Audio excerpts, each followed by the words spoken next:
क्या emotions intelligent होते हैं? ज्यादातर तो इमोशंस में आके इंसान गलतियां कर जाता है. That is why we need emotional intelligence. Hi, my name is Sandeep निघाना.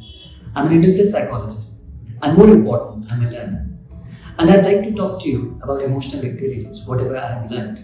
I'd like to share it with you. इस वीडियो में हमारे 3 पार्ट्स होंगे. The first part will be what's the concept of emotional intelligence. The second is the background, and then we'll talk about कि अगर हम emotional intelligent नहीं हैं, तो हम कैसे अपनी emotional intelligence बढ़ाएं, and how do we find out the solutions to our problems. So emotional intelligence आखिर है क्या? मान लीजिए कि एक पेंटिंग है, एक ड्राइंग बनी हुई है जिसमें एक सूरज है, एक आसमान है, कुछ पहाड़ है, कुछ नदी है, और साथ ही रखा हुआ है एक बॉक्स क्रेयॉन्स का जिसमें सभी तरीके के रंग हैं. उसमें ब्लैक भी है, व्हाइट भी है, ग्रीन भी है, ब्लू भी है. Black colour, do you think it's not the right colour? वो क्रेयॉन्स के बॉक्स में नहीं होना चाहिए. या व्हाइट कलर जो कि हमें ज्यादातर यूज करना चाहिए. एक इंसान है जो कि ब्लू कलर निकाल के और सूरज को रंग देता है और पिंक कलर निकाल के आसमान को रंग देता है. तो क्या do you think that there is something wrong with the colours? क्या क्रेयॉन्स के साथ कोई गलती है?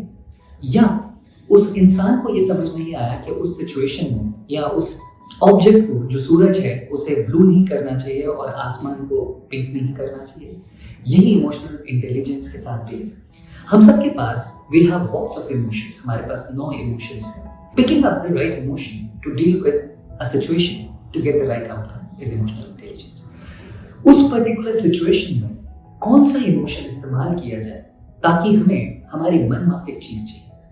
कई बार हम गलत इमोशन का इस्तेमाल किसी सिचुएशन में करते हैं और सिचुएशन बद से बदतर हो जाती है. तो इसे हम इमोशनल इंटेलिजेंस ना होने का सिम्टम भी मान सकते हैं. क्या आपको पता था कि आपको वो जॉब आपके लिए बहुत जरूरी है, आपको वो जॉब बचाना था, पर आप वो आउटकम भूल गए और आपने गलत इमोशन का इस्तेमाल उस सिचुएशन में किया जिसकी वजह से वो आउटकम नहीं मिला जो आप चाहते थे. So emotional intelligence is nothing but picking up the right emotion from the box of emotions to deal with the situation that you are in to achieve the outcome that you want. ज्यादातर लोग emotionally unintelligent कब हो जाते हैं?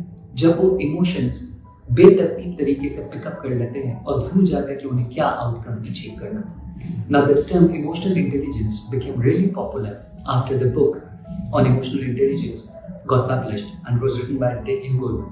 Daniel Goleman ने बताया कि इसके 4 pillars हैं: self assessment, self management, relationship management and empathy. ये जो 4 pillars हैं Daniel Goleman ने जिनके बारे में बताया, इसे इमोशनल इंटेलिजेंस मान लीजिए और इसे आसान शब्दों में समझें तो सबसे पहले हमें ये पता होना चाहिए कि मैं गुस्से में हूँ, मैं उस सिचुएशन के दौरान शांत था, मैं उस सिचुएशन के दौरान ईर्ष्या भाव से भरा हुआ था.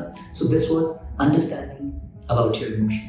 नेक्स्ट इज फिर उसे मैनेज कैसे किया जाए कि अगर इस सिचुएशन में मेरे गुस्से होने से चीज खराब होती है तो उस गुस्से को रिप्लेस करके क्या इमोशन लाया जाए. This is self management. और जब हम ये करते हैं तो हम अचीव करते हैं relationship management and we develop compassion and empathy for others. तो अगर आप भी कभी महसूस करें कि आप इमोशनली अनइंटेलिजेंट हो रहे हैं तो सबसे पहले आउटकम को लिखिए कि आप इस सिचुएशन में डील करने के बाद आउटकम क्या चाहते हैं. जब आउटकम आपके पास होगा तो आप सही इमोशंस चूज करेंगे. ये बिल्कुल वैसा ही है, suppose you have to go to Delhi और आपको दिल्ली 4 घंटे में जाना है तो आप बस चूज करेंगे, ट्रेन चूज करेंगे या प्लेन चूज करेंगे. सो ये जो इमोशंस हैं ये हमारा कंपास है और इमोशंस की वजह से हमारा ये कंपास हमें बताता है कि हम कहाँ जाएंगे. आपका इमोशन जो भी आपने चूज किया है that will take you somewhere.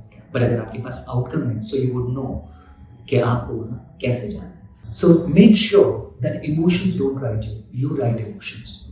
आप इमोशंस के बस में ना आए, आपके बस में इमोशंस आए. यही इमोशनल इंटेलिजेंस है. I hope you like the video.